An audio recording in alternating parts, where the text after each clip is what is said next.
The operations presented in this video are meant to be instructional to ensure quality construction. This video is not intended to provide a comprehensive overview of safety procedures.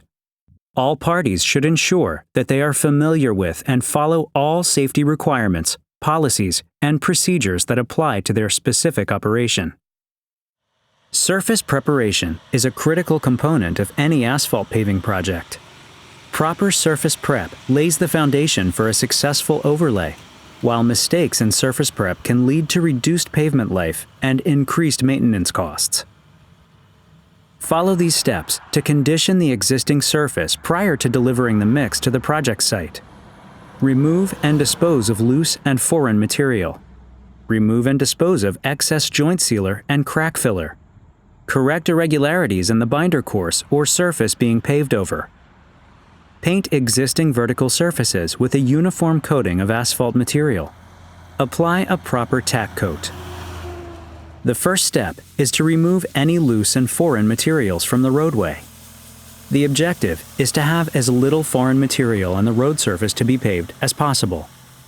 Power brooming is the most common way to achieve this. Milled surfaces present the most difficult surfaces to clean. While a first pass with a power broom will remove most of the material, as seen here, it may be necessary to wait until the moisture from the milling operation has left the pavement. Multiple passes may be required. Remember to keep workers protected from any dust generated by roadway cleaning operations. Milled surfaces need to be as clean as possible to avoid issues with tack coat picking up on the tires of delivery trucks and paving equipment. The longer a milled surface has been exposed to traffic and weather, the easier it is to get a clean surface. The use of non-tracking tack can also help reduce the amount of pickup on equipment and tires when tacking a milled surface. Loose and foreign materials may accumulate after power brooming is complete. In the fall, make sure the extra effort is made to address leaves which may blow or fall onto the roadway. Imagine the potential issues at the longitudinal joint if these leaves were not removed before paving. Other objects to remove could include tracked mud, construction debris, etc. The objective is to leave nothing in place to interfere with the bond between the overlay to the existing surface. Strive for a clean roadway. Vertical edges can often become an area where loose material and debris can accumulate, especially in excavated or milled areas where the power broom may not easily remove it. Make sure to check any vertical edges to ensure that the area is clear of loose material at the base. If necessary, use hand tools to ensure a clean surface. Paint existing vertical surfaces with a thin, uniform coating of asphalt material. This can be accomplished with either emulsions or liquid PG binder. Existing vertical surfaces include curbs, structures, gutters, and pavements. Once the surface has been properly cleaned and prepared, and all vertical edges addressed, the pavement surface is now ready for the application of a tack coat. The purpose of the tack coat is to create a strong bond between the existing pavement layer and the new overlay pavement layer to be placed. By bonding the pavement layers together, this allows the pavement to function as one deeper, laminated section, rather than many independent, thinner sections. The concept is very similar to laminating a sheet of plywood, which makes the sheets stronger together than the sum of the individual parts.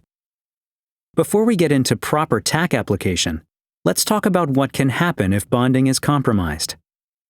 These photos all show distresses related to the lack of bond between pavement layers. While a good bond is important in all locations of the roadway, oftentimes the first places performance issues will show up is where traffic is braking, such as mountains or hills, and approaches to curves or intersections. The force of braking causes a shear stress within the pavement that overcomes whatever small amount of bond strength is present.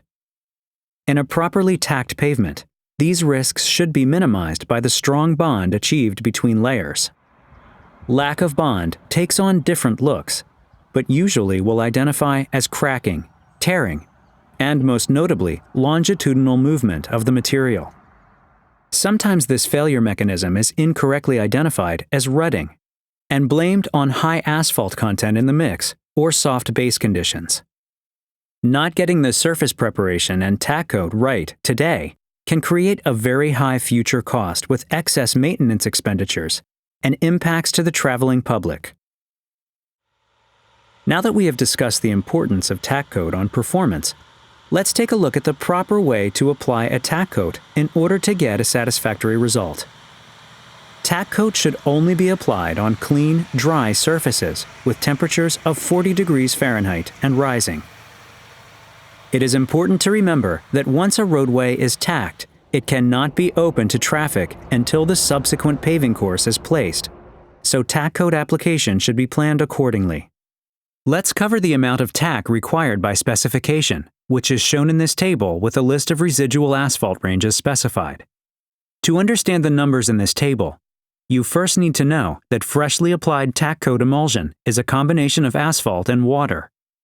The residual asphalt means the amount of asphalt that is left on the pavement surface after the water in the emulsion has evaporated. The uniform asphalt residual range of new asphalt pavement surfaces is 0.03 to 0.05 gallons per square yard. The uniform asphalt residual range for existing asphalt pavement and Portland cement concrete surfaces is 0.04 to 0.07 gallons per square yard, and the range for milled surfaces is 0.04 to 0.08 gallons per square yard. To calculate the application rate, the inputs needed are the desired residual asphalt in gallons per square yard and the percentage of asphalt content in the emulsion, which comes from the bill of lading. The application rate can be calculated by dividing the desired residual asphalt by the percent asphalt content. For example, if an emulsion's bill of lading states that it is 62% asphalt, or 0.62, then to achieve a 0.05 gallons per square yard residual, the application rate needs to be 0.05 divided by 0.62, or 0.08 gallons per square yard. For each paving course, place a minimum 100 linear feet test strip to check the adequacy of the tack coat. It may be necessary to go further to allow the distributor to get up to speed. Check to make sure specified residual rates are being met and that the coverage looks uniform. Make corrections as necessary and reapply if the first test strip does not yield satisfactory results. Make sure it is right before continuing tack coat for the rest of the course placement. Not only is it important to get the right amount of residual tack on the surface, but also to make sure that the tack application provides uniform coverage of the entire surface to be paved. This photo shows an ideal tack coat application. In the next few photos, you will see some examples of non-uniform coverage. In these photos, there is clearly some streaking in the tack coat. Some portions of the pavement directly under the spray nozzles are covered, while other areas in between receive no tack. Make sure the proper nozzles have been installed and are properly rotated. This sheet shows different nozzles for different uses. The first nozzle is the recommended nozzle for tack coat, which at the proper pressure will create a fan that spreads the emulsion out over the surface. Satisfactory results can also sometimes be achieved using the second nozzle, one size larger. The higher numbered nozzles are designed for use in other applications such as seal coats, where much more volume of emulsion is being applied. Note the recommended application rates for the other nozzles. One of the best ways to achieve uniform coverage is to adjust the spray bar height to allow for triple lap coverage. This means that each area of the pavement should receive tack coat spray from 3 different nozzles. Individual nozzles should be rotated to spray a fan of emulsion at the manufacturer's recommended degree of rotation from the spray bar, usually 30 degrees. The objective is to keep the spray fans from hitting each other and causing streaking. Some limited interference between sprays during the application is often unavoidable. While methods to achieve sufficient tack coat coverage may vary, the end result should ensure the entire area is uniformly covered. One area of the tack application that is often overlooked is the edge of the pavement. Specifications require the tack coat to extend at least 6 inches beyond the longitudinal joint of the pavement to be placed. Note the full thick tack coat beyond the scratched course. This ensures adequate bond out to the edge of the pavement. Nice work. Note the presence of the tack coat beyond the edge of the wearing course being paved. This ensures adequate bond out to the edge. Nice work again.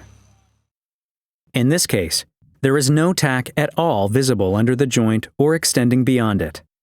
This may lead to issues with poor bond at the joint area, which is the most susceptible portion of the pavement to performance issues. Distributors should be calibrated according to PTM 747. Check over the distributor and associated paperwork. Ensure material is at the proper temperature.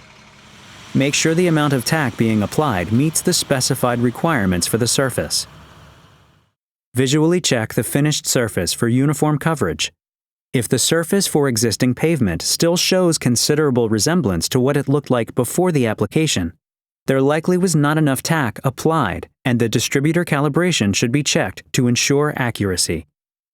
In this example, the tack coverage is non-uniform and streaked. It likely does not have enough residual asphalt to meet the required range. Large portions of the existing pavement have no tack applied. The longitudinal joint is at the white edge line, so the required minimum 6-inch overlap at the joint has not been met. These issues make this tack coat unacceptable. We are looking for uniform coverage for the full paving width plus the 6-inch minimum at any joints. This application appears to be uniform and should allow for even bond across the subsequent pavement overlay. Allow the tack coat to cure before paving over it. When applied, the emulsion will come out of the distributor, a brown color. When it starts to break, meaning the water evaporates out, leaving just the asphalt remaining on the surface, the color will turn from brown to black. Allow sufficient time for the material to cure.